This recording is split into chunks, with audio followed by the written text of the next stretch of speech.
And we are back again. Time for game number 2 already.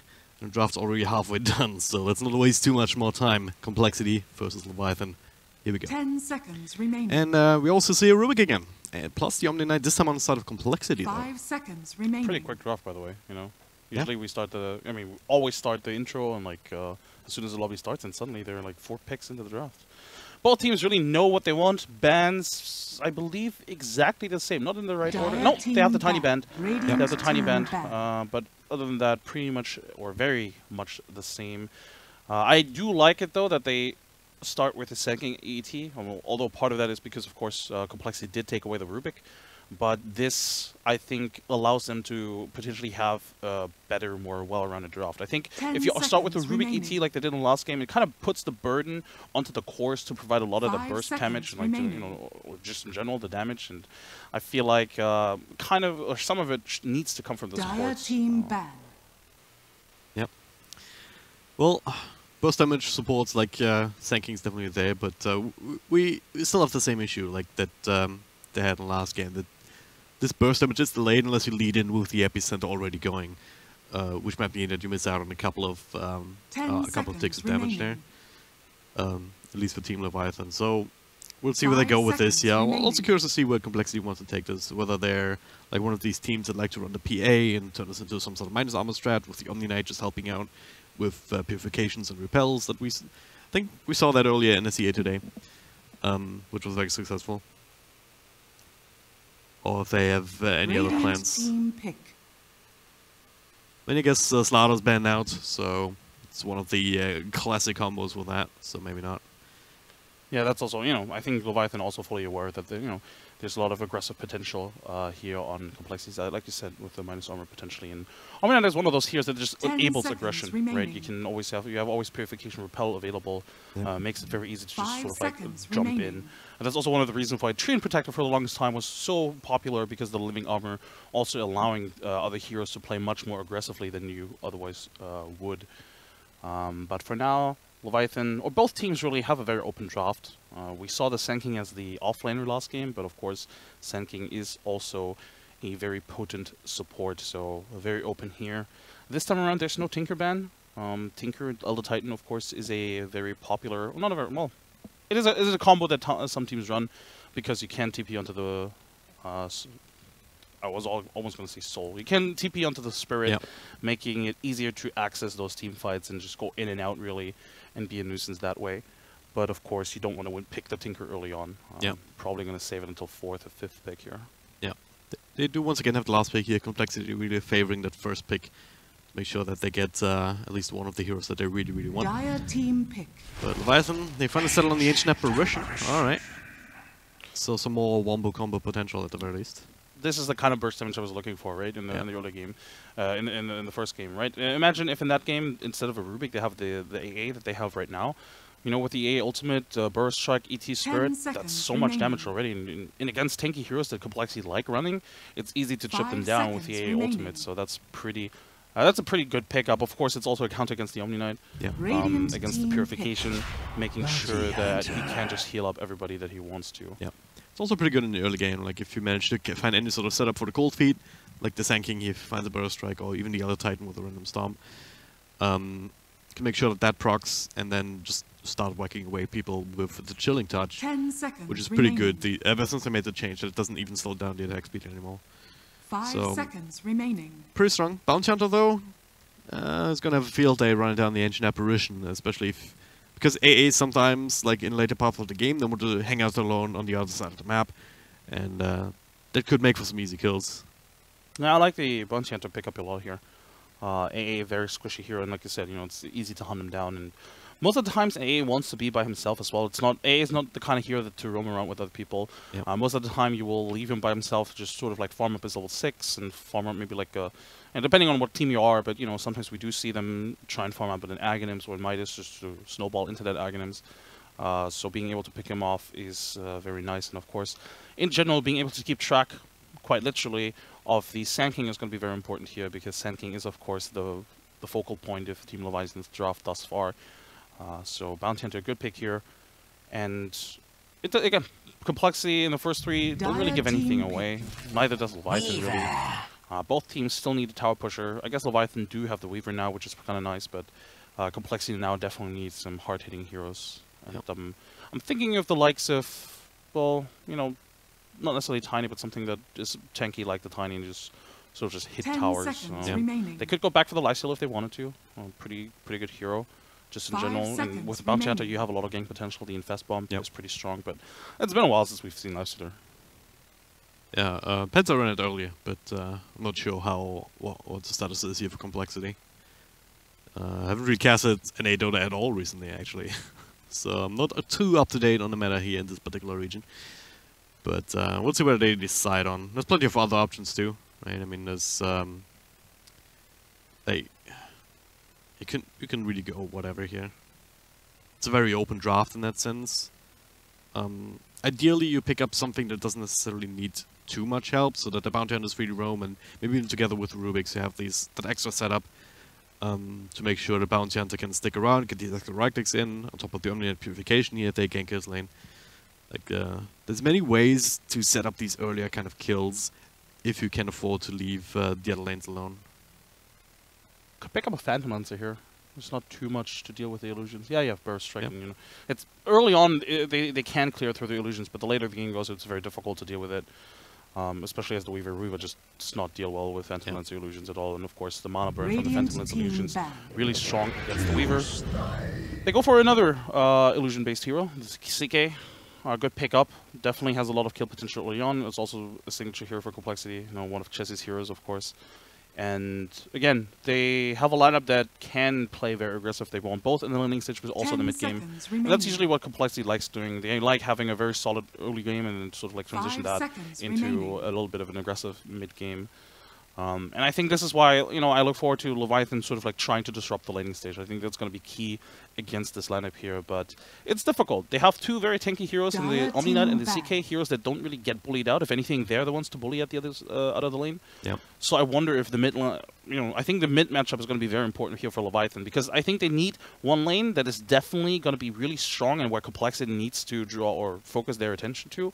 Because in the last game, again, we had the Sniper Arc Warden mid matchup, and they did secure the Arc Warden farm, but they didn't pressure the Sniper. That was actually really huge, because that allowed the supports to just stay wherever they wanted. And Complexity didn't really feel pressured at all in the lane stage. They didn't need to, alright, oh goddammit, we have to rotate the toss to the bottom lane to help the DK or whatever.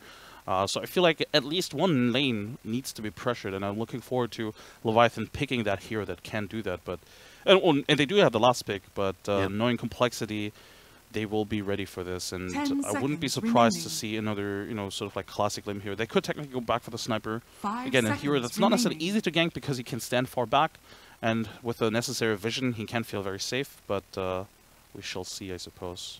Yep.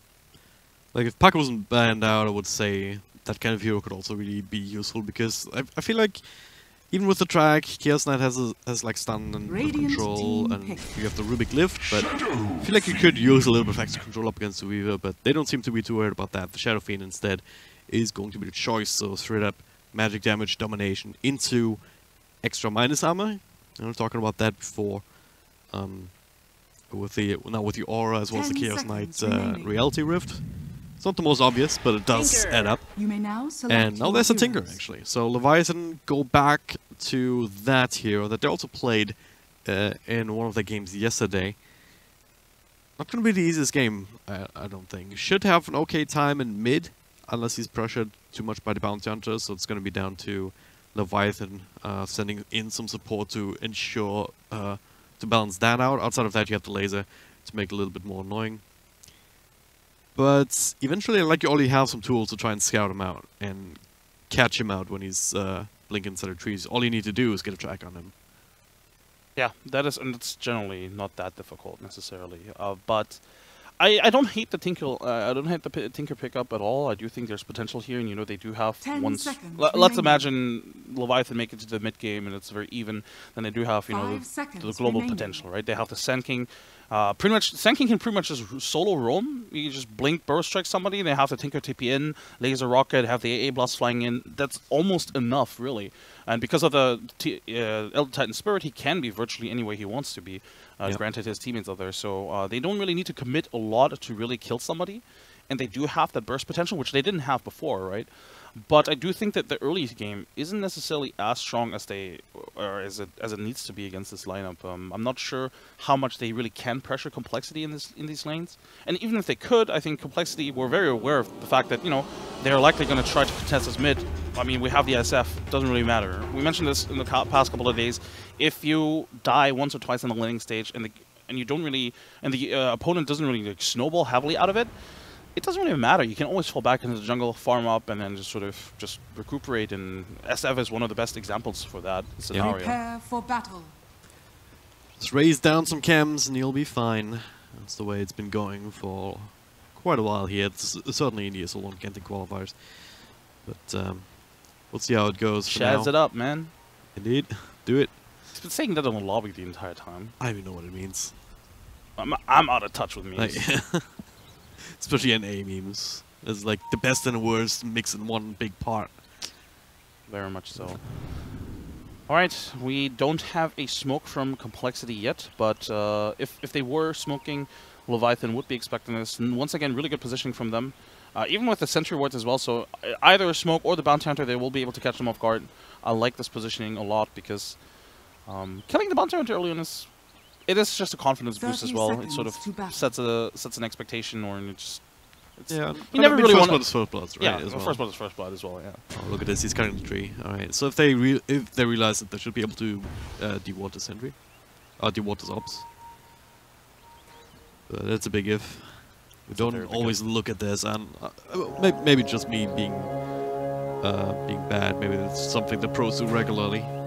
Let's check for these kind of things. I've seen this ward being placed once or twice, but it's not really, again... I mean, how often do you just walk past an ancient camp? There's a tree missing. Yeah. Not all that often, that's for sure. Well, Carl hanging around this area, so if Gata wants the courier flow, well, walking out in that sense earlier, Carl might be able to intercept it if he wants to hang around for a while. Outside of that, we do have the Ancient Apparition. Whitebeard hanging around to make sure that there's no shenanigans. Plopping down another sentry that'll be dewarded. Well played by Carl. Immediately saw the AA and then knew there was a sentry. And AA now doesn't have a sentry anymore because they dropped one top. Or not top, but again north. Because of the shenanigans early on, so... Yeah. Not gonna have a sentry anymore for this Tinker. At the very least, this sentry that they plopped down earlier will at least protect itself from one angle. Yeah. It's not really covering through all the rivets, also certainly not covering the other side, obviously, but at least it's something. Lane-wise, by the way, Complexity made sure to rotate the CK to the model lane to have this specific matchup. Yeah. They realize, of course, that, well, Omni Knight versus, or rather they know that the CK versus Weaver matchup isn't a favorable one. So having the Omni Knight there secures them that lane. Because, I mean, look at Omni Knight. He's actually out-farming the Weaver. Right? Gata right now is just very confident in staying up on a high ground. But should have been only now in level 2. He has to raise his Vital. Has to be a little bit more scared, one would think. I mean, the only reason Gata was standing there because he realized should have been only level 1, so he can't really help out Kyle all that much just yet. Oh, top lane, Omni Knight. Ooh, so close to dying. One more hit would have done the job, but BSJ didn't want to commit for that. And I'm not sure he would have been able to get in range because Shikuchi wasn't cooldown at the time. Yeah. Gotta be very careful with these Shikuchis. It's a very long cooldown by comparison, 12 seconds. Can seem like an eternity. But yeah, this Omni Knight doing much better in the lane that he... I'm not saying that he should be, but then they want him to be, of course, because... I mean, you committed 2 heroes for this. Like, the Sand King has been top here for the past 2 minutes, and he's going to come back top here. But they're not zoning him out. In fact, he's, again, out-farming the Weaver. So, effectively, they're wasting 2 heroes for this, and I wonder... Yeah, I was just about to say, I wonder when does the SK rotate, and he does that now. So he TP's bottom, and this is where he... This is where he needs to be, really. Either here or mid, because he's not doing anything top. Try to be a bit annoying towards the CK here, just with that early point in the Cosmic Finale. It'll start stacking up if you just ignore it.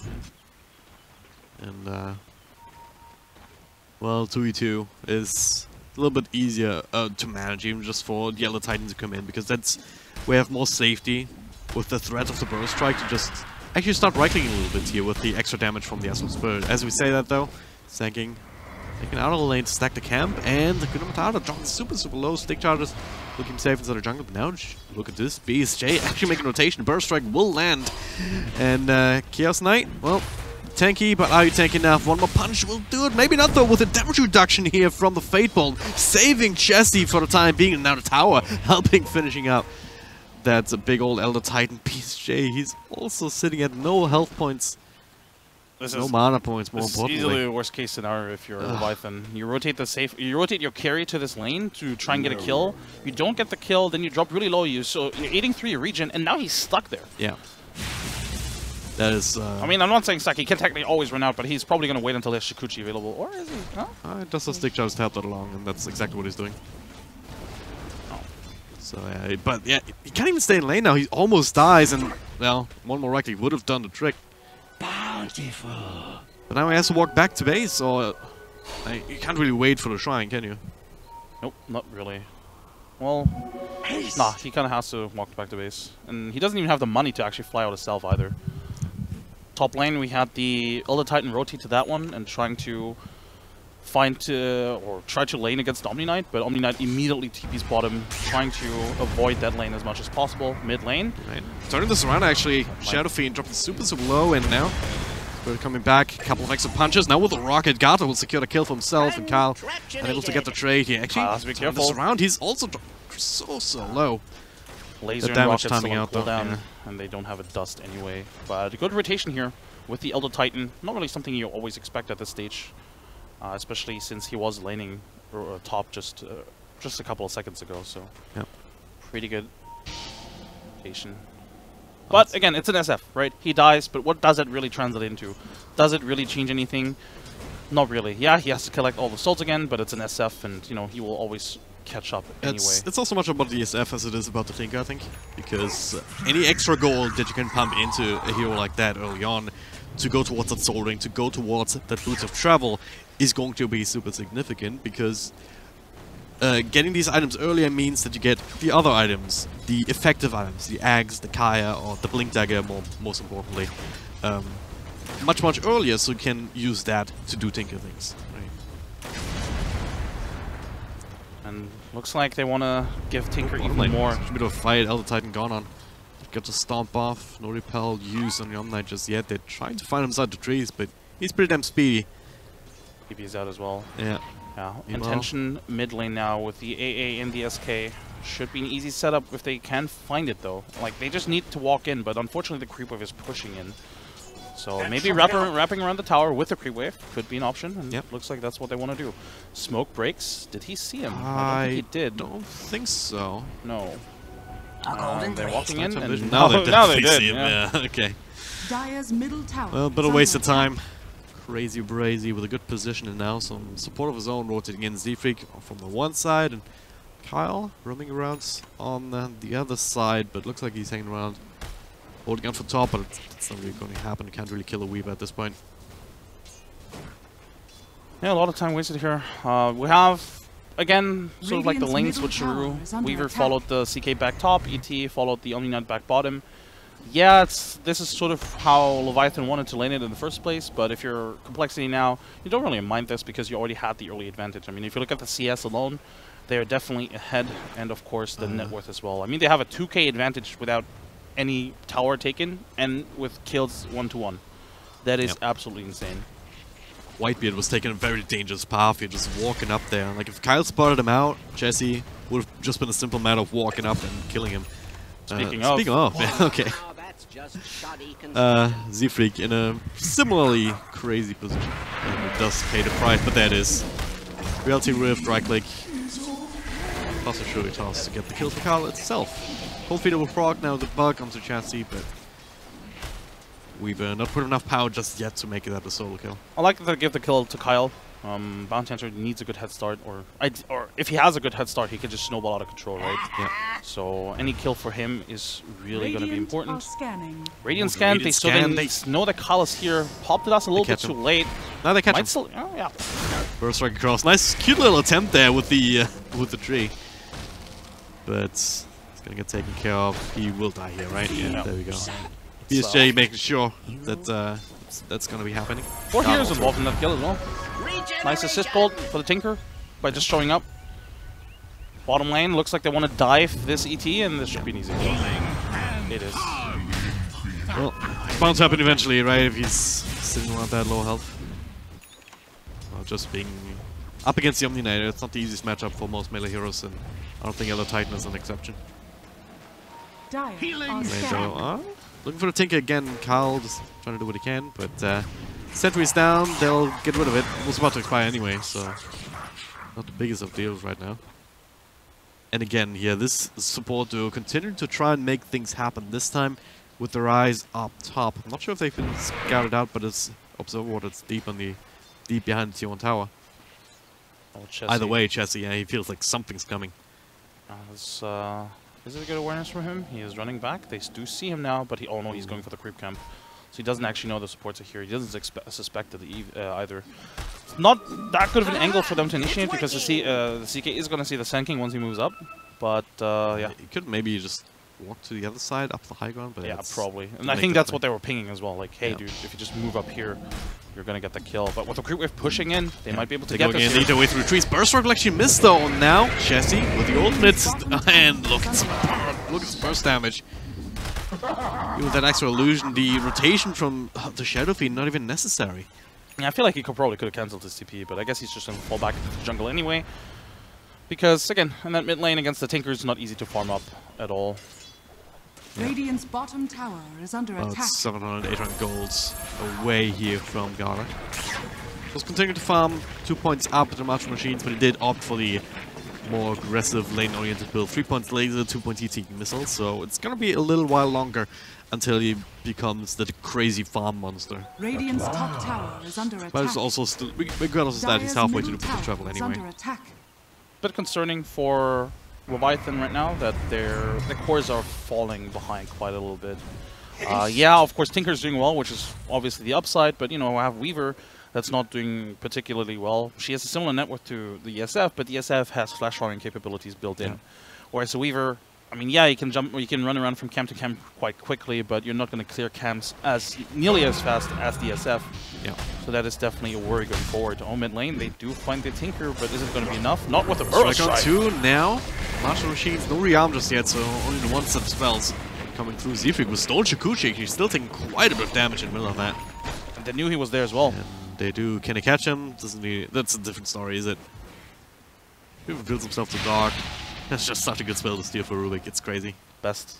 It's one of the best spells to steal, I think. At least in this early stage of the game. Obviously, you know, there's Black Hole and stuff that you want to steal at some point as well, in an ideal scenario. But no, in this game, Shikuchi definitely one of the better spells. Burrow Strike is also another one. If he ever picks up a Blink, being able to Blink Burrow against the Tinker is going to be really important. Is under attack. Or Blink lift into Burrow, like you can combo that up however you want. Small lockdown or more burst damage is what you're looking for. Is really more lockdown, more burst damage, or mobility. Those are the best kind of spells. Yep. Z-Freak scouts out the Tinker, farming the jungle. This is very much to be expected. We talked about this, I believe, yesterday when we played the Tinker on mid lane. Do they have enough here? I don't think they do. Oh, with the track they might. Nope. Shadow Fiend a bit too far away to actually provide the burst. Shuriken toss, kind of low level it felt like. Oh, never mind. Level 3, but still not enough to put him over the edge. But this is the first showing of the track, I believe. On top lane, CK finding an easy solo kill against the ET. Yeah, that's kind of worrisome. CK getting this big. I mean, he picked up the armlet like 1 or 2 minutes ago. Got it. Alright, found out by Kyle. Just with the SF here, is that going to be an easy kill? SF this time he made rotation. Couple of raises. And Kyle, once again, he's the one who claimed the final kill. It was the first track kill. Top tower is under attack. And complexity's advantage continues growing. They're up ahead. They're ahead 6k, over 6k, 7k now. Top tower has fallen. And right now on the Radiant side, again, there's not a lot of comeback potential for like the cores, like the Weaver, the ET. What do they do to come back into this game, right? Bottom lane, BSJ trying his best, but he has to be careful. Already used the ultimate. Z-Freak is close by. They have a dust as well, and with the Burst Strike, that's an easy kill. Radiant's exactly what we were just talking about. Instant lockdown into the Burrow Strike. into a very easy kill on BSJ, who's sitting at 4k gold, same as the Tinker, but if you compare that, as you said, to the network of the Radiant's cores on the other side, is under attack. it is very troublesome. Tinker now getting out-farmed by the ESF, who, he dominated, or not necessarily dominated the lane, but definitely won the lane against the ESF. Yeah. But now he's falling behind. Obviously, that's going to change once he picks up BOTs and even a blink there at some point. But unfortunately, he's the one actually to create space for his team, even though he kind of needs space right now as well. Oh, look at this move, just straight up walking in and killing Dog. All right, that is something. Now, Dota next on this, he's tracked up too. I mean, 4 years around him, but Omnite still feels like he can just man-fight this entire thing, and now plenty of time for the rest of the team to come in. Garden Engine comes through. That's the Earth Splitter, but not really doing too much. Nice little double burst strike though. But, well, it was the Rubik who was doing that burst strike. So, not really all that helpful for Leviathan. Triple kill for Chassis. And it's just spiraling out of control further and further. I mean, you were talking about it, 7k, now up to 12k, 1k for each kill. Like, effectively, yeah. Effectively. And it's most likely going to be tier 1. Can they actually finish that? Should be able to. I don't think they can really contest it. And if they do, compLexity is waiting here for it anyway. This is pre-BOT Tinker, by the way. This is going to be at least 15, 16, 17 minute BOTs. And with that tier 1 taken, compLexity can take control over this portion of the jungle, right? Need to make something happen here. Ice Blast will connect onto Z-Freak, but Repel helping him out a little bit. You need to finish him off with right clicks, but at the same time, Tinker caught way too far out in front. They get two. They get slowed down by the stomp. Another burst strike though, Sanking. Z-Freak survives.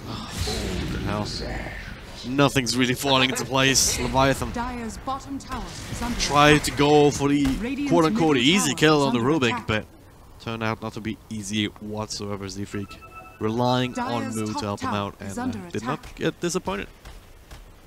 Yeah, this lineup from Leviathan right now, they don't have anybody to alleviate the pressure. All of their cores are starved, and 2 of their cores don't do anything right now, right? You have the ET that, yeah, you do have the abilities that can technically be comboed up pretty well, but we saw earlier how little damage it actually does in practice. They weren't able to kill anybody in that engagement, and it is very worrying going forward because they need to buy time for the Tinker so he can buy time for them. But can they really get that? No, not with this amount of pressure. Oh, it's been caught out. Garza next on the list. Hanging around in this general area. They just running them down. Nothing they can do. Smoke up immediately here towards the top. That's a Resurrect inside his chest. He almost solo kill. Ancient Apparition instantly. Now it's a turn around. Ice Blast with the extra damage from the Sanking. Coldfield proccing. He's still gonna get the kill, but at the very least it's a trade. But 1200 gold! Holy hell, that is a lot.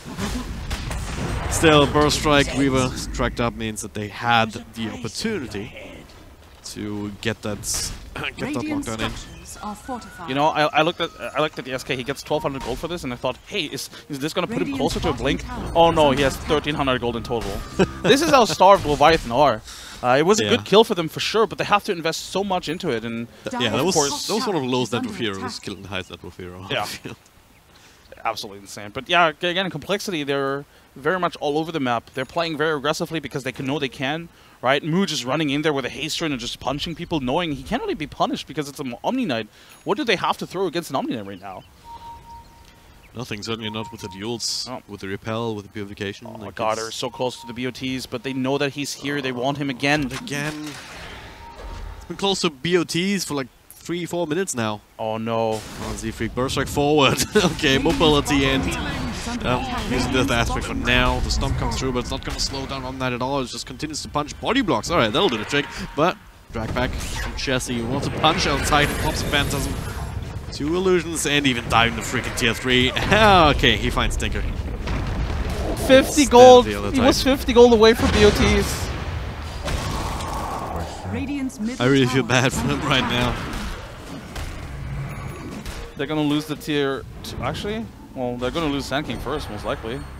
Can he get away here? First look at that high ground. You'll set this one down and get Chessie range. Brutal. 5-man track kill as well. This is spiraling. I mean, this has been spiraling out of control for a while now. And I said maybe 17-minute BOTs, but look at him. He's still 200 gold away. And even if he does pick up the BOTs, is he really going to be able to avert just compLexity? He still gets caught out. You need the blink dagger at least to be able to push out these lanes reliably. But it doesn't even matter if you've already lost like half your racks. Because that's what compLexity is looking for right now. They're not even doing Roche, they're not just taking it slow. They're just going ham. They continue to get kills. This time though, Kyle will fall, but they will get got it another time. Still, oh, he did finish out the boost of trouble. Alright, alright. Just in time. Chessie actually Coldfield once again proccing, so he'll be also dropping. It's another 700 gold. Chessie. Alright, they're making it interesting at the very least. Rejects money towards BSJ, 7.7k, highest farmer on his team, which even though for Midas to try and make that happen, but it also means that a lot of his net worth is not exactly combat effective on this hero. I will say that their high ground defense is still pretty strong. Just diving from compLexity aside, they do have the ET, they do have the Tinker, AA, Sand King, a lot of really good abilities to sort of hold compLexity away and potentially even turn it around, but I'm not sure if that's just going to be enough in this game. Top lane BSJ, forced to use his ultimate. Well, not necessarily forced, but he uses it anyway just to be safe. Yep. Be able to make it out. Quite get tracked up just yet by Carl, but just keeping an eye on things. Once again, they're just taking control of the inside of the map. This time, though, that's a nice little kill. If they can get it, Epicenter stole it! The turnaround immediately as Z3 comes in, and two heroes down the drain. Nice little Earth Splitter catches everybody, but the fight's already over. They can't convert this into anything. Elder Titan, last man standing out here, way too far out on this map. This is all compLexity real estate here. Yep, and I guess they're gonna push in without, just like that. Sometimes you see a team head this far, they would still go for the Aegis, but at this point, obviously with the Weaver down, with the ET down, might as well pressure the tier 3s, maybe force out a buyback if you can, but I don't think a buyback will change anything, and I think they will just continue pushing anyway. Yeah. And they're gonna climb at least one Rax, immediately starting on the bottom Rex with Phantasm, of course. Should be able to get it 2 sets, I believe. We've got the actual illusion, I believe. Okay. First strike comes through, they're cleaning through some of these, but Sand King will fall. Buyback's fights back immediately, got in the middle of that, but even outside this fountain, he just straight up drops. GG's called. It's just way too much power on the side of compLexity here. Not even breaking the sweat this game. 20 minutes and 33 seconds is all it took for them to secure it. That was brutal. That was Savage, really brutal. Right? That game was probably over about 13 minutes ago.